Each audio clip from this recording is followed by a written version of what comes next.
During respiration, flow of energy from glucose to ATP occurs through three major pathways: glycolysis, the Krebs cycle, and the electron transport chain.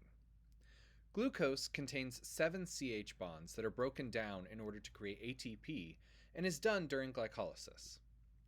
Glycolysis is a metabolic pathway that occurs in the cytoplasm, which splits glucose down into pyruvic acid. There are two distinct phases of this, known as the energy investment phase and the energy payoff phase.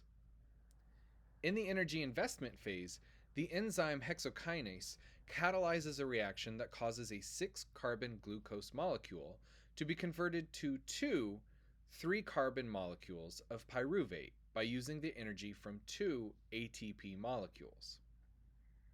In the energy payoff phase, a phosphate group is removed from an organic molecule and is given to an ADP molecule, which is what produces ATP.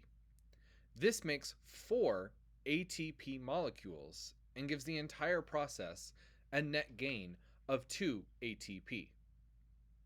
The pyruvic acid produced during glycolysis then enters the Krebs cycle, and one more ATP is produced. This happens all inside the inner membrane of the mitochondria. Now, during these two processes, coenzymes like NAD+ or FAD are paired with energized electrons and a hydrogen to make NADH and FADH2. These reduced coenzymes are then oxidized to release energy during terminal oxidation, which also takes place in the inner membrane of the mitochondria, just like the Krebs cycle.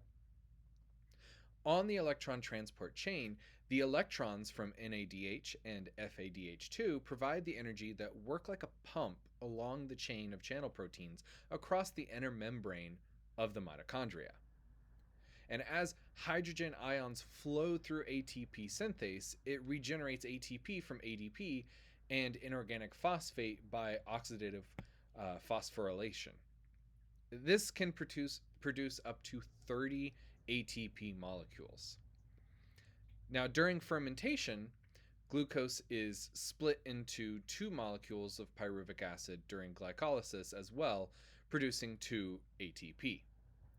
The pyruvic acid is then converted to lactic acid by the enzyme lactate dehydrogenase in lactic acid fermentation. This tends to happen in muscle cells, but yeast can convert pyruvic acid to ethanol. Fermentation only presents a net gain of 2 ATP. But if we add up everything from the respiration and the creation of ATP that way, that can produce up to 38 ATP. So the respiration net gain is much higher for respiration over fermentation.